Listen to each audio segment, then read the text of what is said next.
Welcome in, ladies and gentlemen, to the Dugout Discussions podcast on Friday, April 11th, 2025.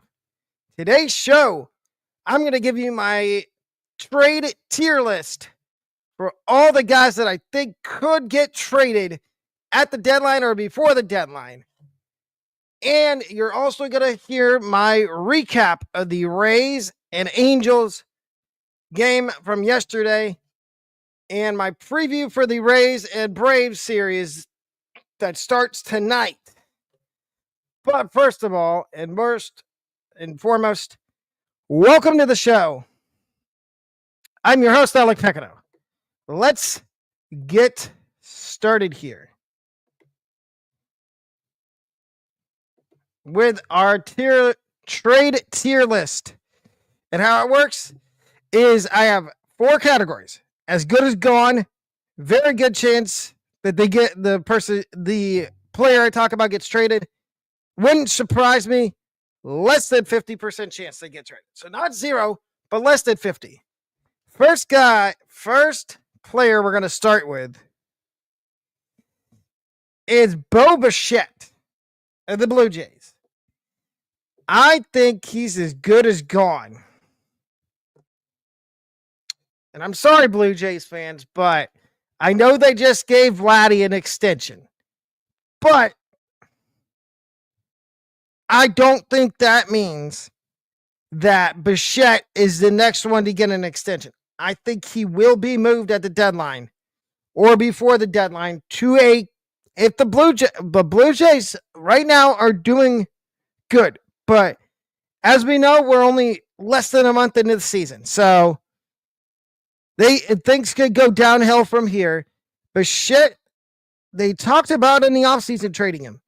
It wouldn't surprise me if they did trade him. He is not part of the long-term future.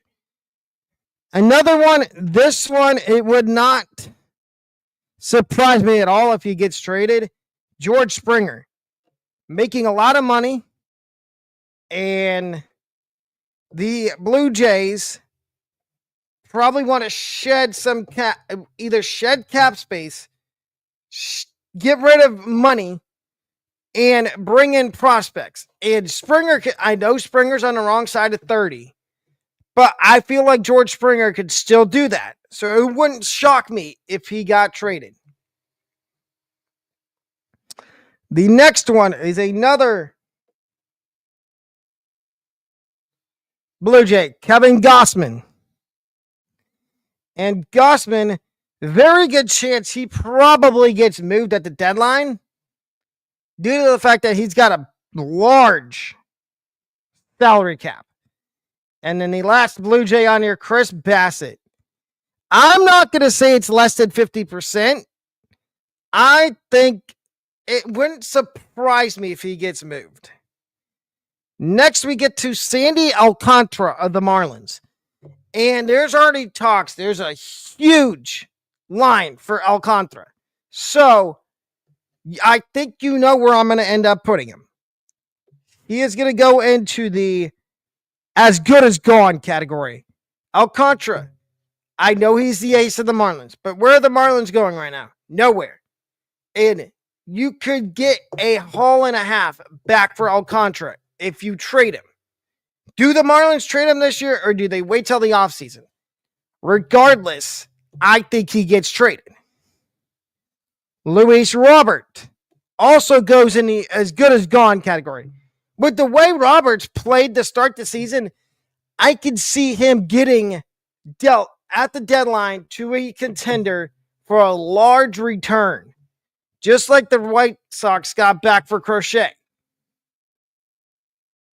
I could see them getting the same return for a guy like Luis Robert.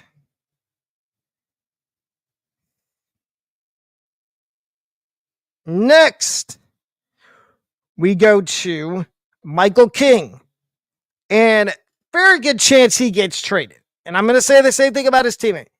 You saw the Padres in the offseason. They exercised the idea of trading Dylan Cease or Michael King to shed payroll because they have new owners. So would it surprise me?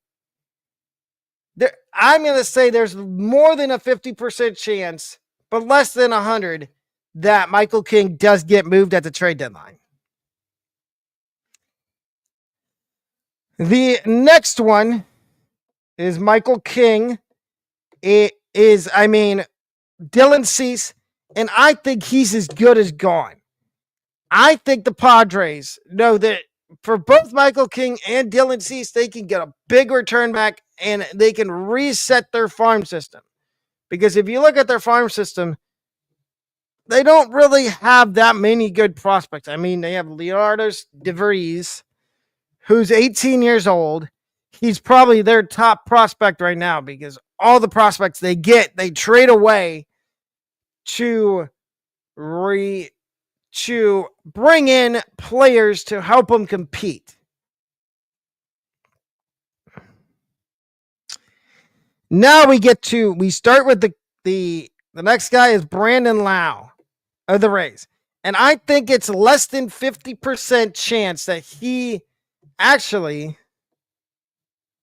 I'm going to say this. If Lau keeps playing the way he is, I know he has had the last couple of games where he struck out a couple of times, but it wouldn't surprise me if he keeps playing really good, if the Rays end up moving him to get back prospects or to get back a major league ready guy, because look at who they have in the minors. They have Braden Taylor. They have Carson Williams. They have guys that could come up, and even Richie Palacios, who's working his way back from injury. They have younger guys that can play second base, or even a guy that's currently on the roster, Curtis Mead or Jonathan Aranda, who could play second base at a high level.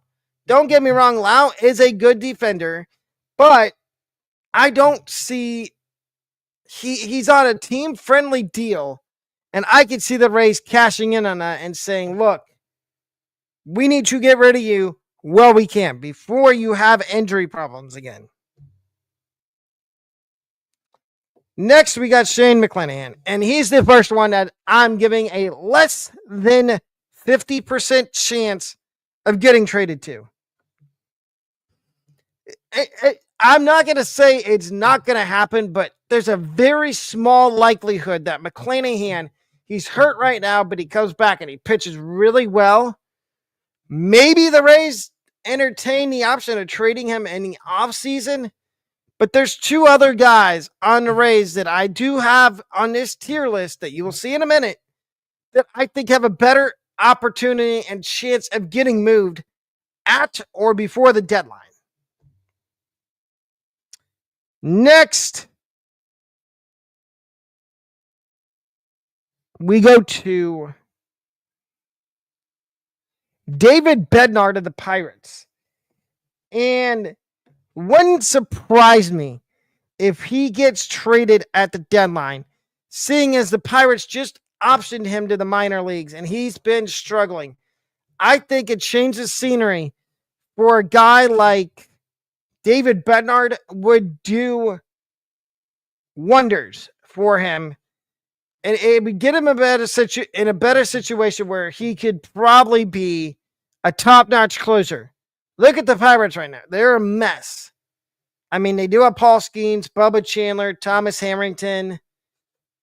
They have a bunch of young players. Their pitching's not the problem. It's the hitting. And until they get hitting, as I said a minute ago, I wouldn't be surprised if David Bednar does get moved. Now we start with the Cardinals. And we're going to start with Ryan Helsley. Ryan Helsley, I think, is as good as gone. Because we know the Cardinals are rebuilding. We know they're rebuilding. And they can, and I'm going to talk about a few Cardinals here. Helsley's just the first one. I think they know that they could get a big package. A haul, might I say, back for a guy like Ryan Helsley. And if they do trade Helsley, that they would get younger, and that's what they're trying to do. They want their young guys to play. The wait.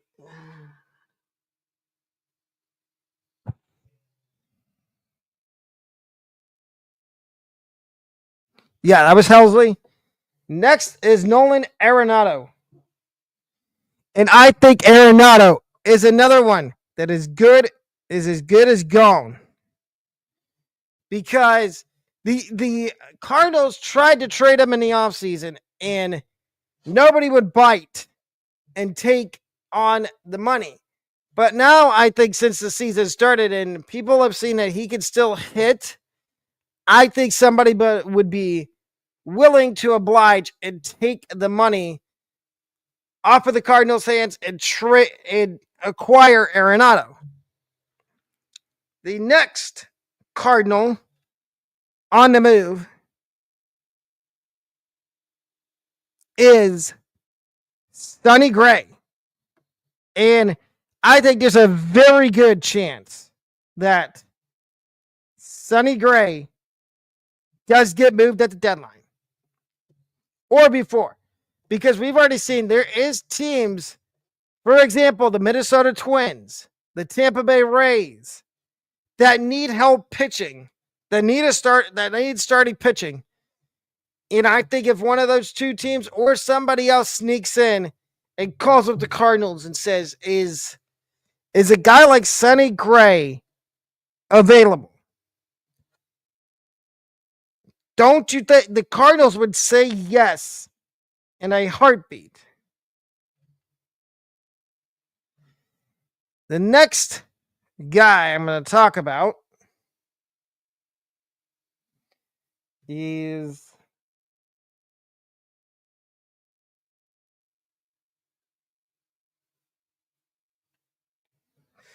I think I've talked about Bednar already.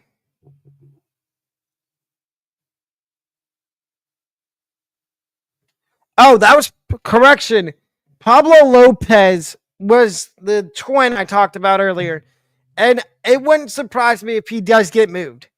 We have not talked about David Bednar yet. That's about to change. So Bednar wouldn't surprise me if he gets moved by the Pirates, as he was optioned down to AAA. And I apologize for that mistake earlier. Twins fans, I know Pablo Lopez is on the injured list, but Pablo Lopez is a guy that wouldn't surprise me if he gets moved. Back to David Bednar. And Bednar, in his case, I think if he gets, he's very good chance he gets moved, because maybe the Pirates want to bring in more prospects to help strengthen their farm system.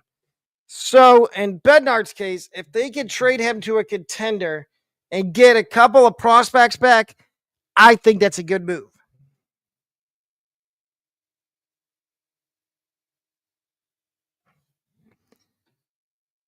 In the last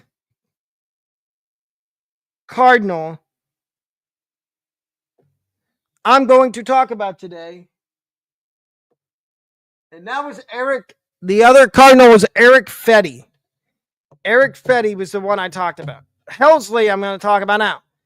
He is a very good chance of getting moved. And like I said about the other two Cardinals, including Fetty, they could get a package back for, I'm not talking, Helsley's a different story.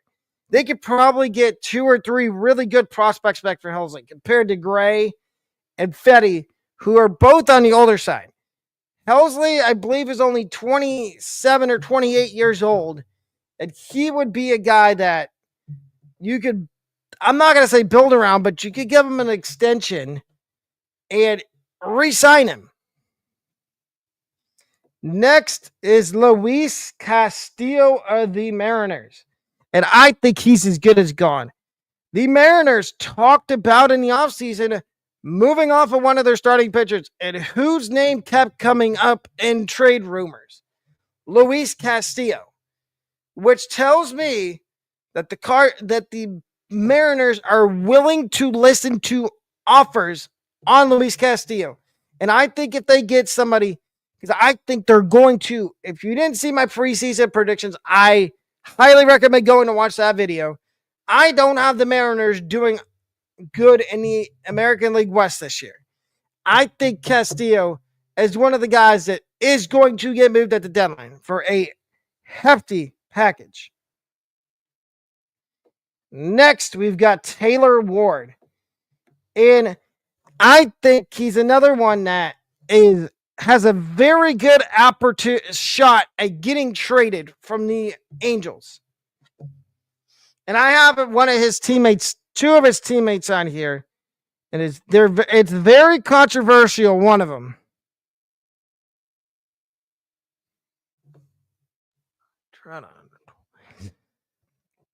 But I think Taylor Ward will get traded. The other Angel, and Angels fans and MLB fans, I know you're going to hate me for this, Mike Trout. It wouldn't surprise me if this is when the Angels say, look, we're not going anywhere. I know we started off the season good, but we're fizzling out. Why don't we listen to, I know Trout has said that he wants to win a championship with the Angels, but until Artie Moreno pulls out the money and starts paying big time free agents, the Angels ain't going anywhere. So at least listen to trade offers for Mike Trout. That's why I have him in actually less than 50% chance he gets moved. Now we get to Carlos Correa. Wouldn't shock me if he gets moved.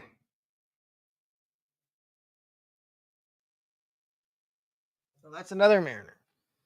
It wouldn't shock me if Carlos Correa does get moved because the Twins have Brooks Lee, they have Edward Julian, they have younger guys that can play shortstop.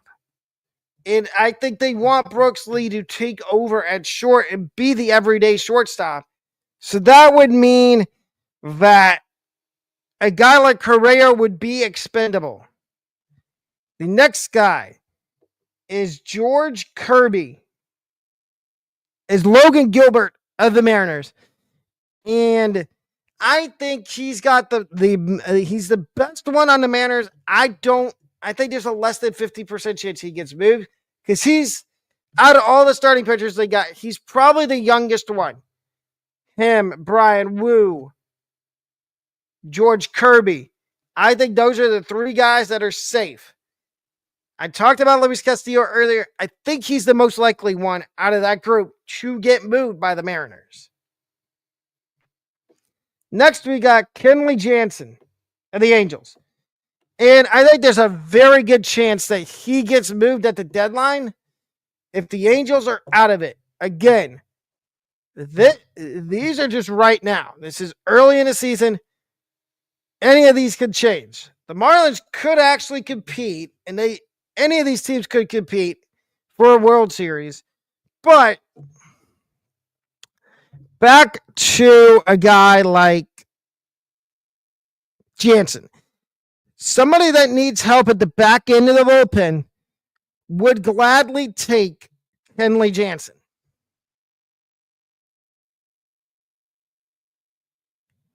Framber Valdez. I think he's as good as gone. The Astros, I'm sorry to say this, Astros fans, I think the Astros are going to start to shed money. You saw they traded away Presley. They traded away a guy like Kyle Tucker. They lost Verlander. That's three guys that were key parts of their team that they lost. I could see them getting rid of a Framber Valdez. Young, controllable arm that would bring you back a big return. Next, we got Pete Fairbanks. And it wouldn't shock me with the emergence of some of the young bullpen arms in Tampa, like a Mason Montgomery, Manuel Rodriguez, Edwin Uceda. Mason Englert, Ian Seymour, who's in AAA. One of those guys could take over the closer role. It wouldn't surprise me if the Rays decided to move on and trade Pete Fairbanks.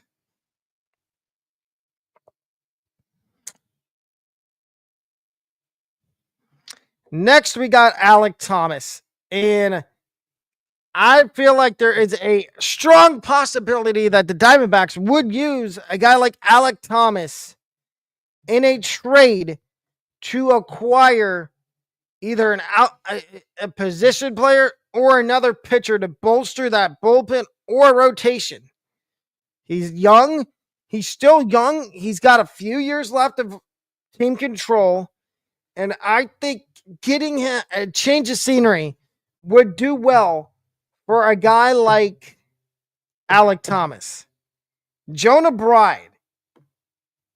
We all know the Marlins are rebuilding. Would it surprise me at all if they got rid of Jonah Bride? It would not. Because then you could put Matt Mervis at first base. And I'll also throw in Nick Fortes. You could put Nick Fortes on here, as it wouldn't surprise me if he gets moved too. But Jonah Bride has had a decent start to the season.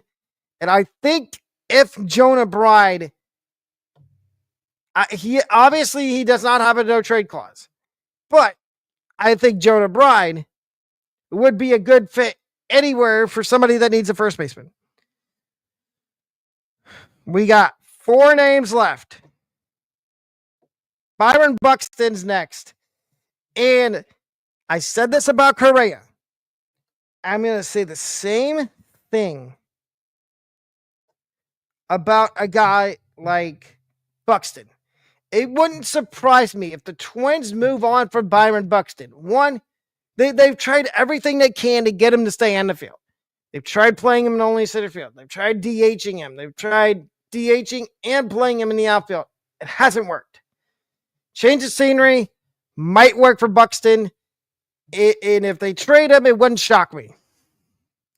Next, we got a guy that was in trade talks all offseason from the Rays, Yandy Diaz. It would not surprise me if at some point this year, a team calls up the Rays and Eric Neander and says, what could we offer you for Yandy Diaz? I think the Rays wouldn't be hesitant at all to get rid of Yandy Diaz. German Marquez from the Rockies. It wouldn't surprise me if Marquez got traded, because the Rockies just called up Chase Dollander, and they've got some other guys at the minors that are close enough to coming up. Other pitchers that are starters that are going to come up. So it wouldn't surprise me if Marquez gets dealt. And the last guy, Andrew Benintendi. I think if the White Sox are out of it, there's a very good chance that Benintendi gets dealt at the deadline. So again, in the as good as gone category, we've got Luis Roberts, Sandy Alcantara,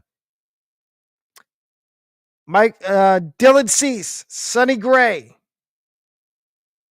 Ryan Helsley, Luis Castillo, Framber Valdez, Yandy Diaz. In the very good chance they get traded category, we've got Chris Bassett, Michael King.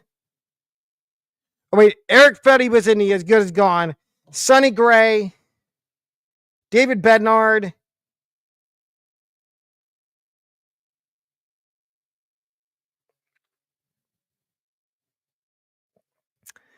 Helsley is in 2 different. I think that's Helsley twice. No, that's Eric Fetty. Okay, so that is the bottom one's Ryan Helsley. So let's restart. Bassett, King, Gray, Bednard, Helsley, Ward, Kenley Jansen, Alek Thomas, Andrew Benintendi. Wouldn't surprise me. George Springer,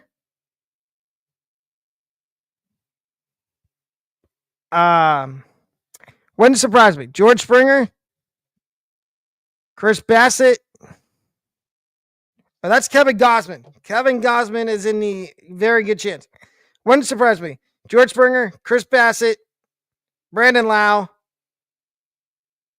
Pablo Lopez, Carlos Correa, P. Fairbanks, Jonah Bride, Byron Buxton, and Herman Marquez. And less than 50% chance. Shane McClanahan, Mike Trout, and Logan Gilbert.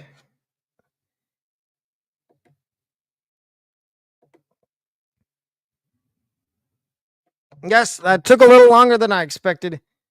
Now we can recap. So the Rays had a 3-game series to start the week against the Angels, and they lost 2 out of 3, which is utter embarrassing if you're a Rays fan, because the Rays shouldn't be losing 2 out of 3 games to the Angels. I understand the Angels have had a good start to the season. The first game they lost, 3-2. That's not bad. Then they won 5-4 on Wednesday. They lost 11-1 yesterday. Giving up. Here's the recap, and it's a lot of home runs for the Angels. Ward had 2 home runs. Trout had 2 home runs. Adele had 2 home runs. Shawnuel had a ground rule double. So half of the Angels' runs came on homers. And I have a question. Kevin Cash, why did you even let Zach Littell go out there for the 5th inning when you saw in the 4th that he was struggling to find the strike zone? Why didn't you bring somebody else in, like Mason Englert or somebody like that could give you length out of the bullpen?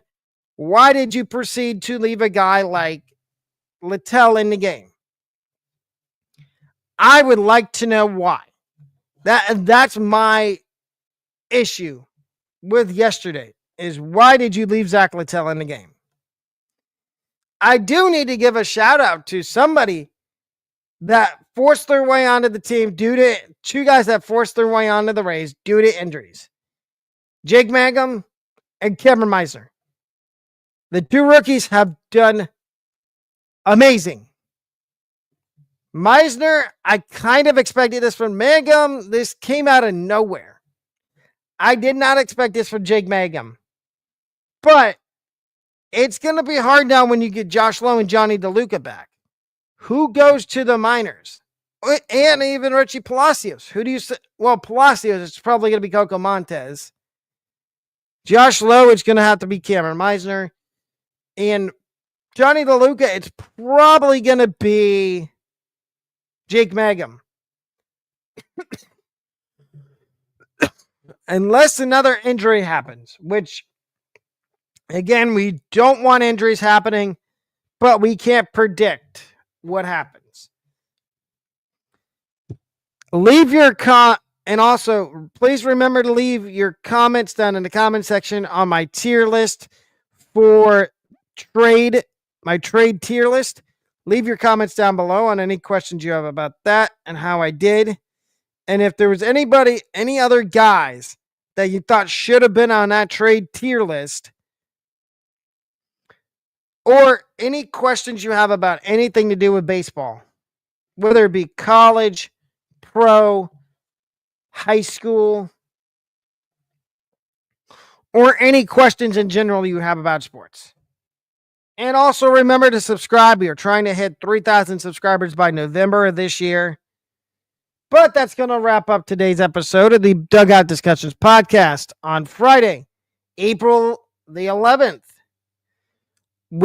I will see y'all for the debut of the Sin Bin podcast on Monday, April the 14th at 11 a.m. Have a wonderful rest of your Friday.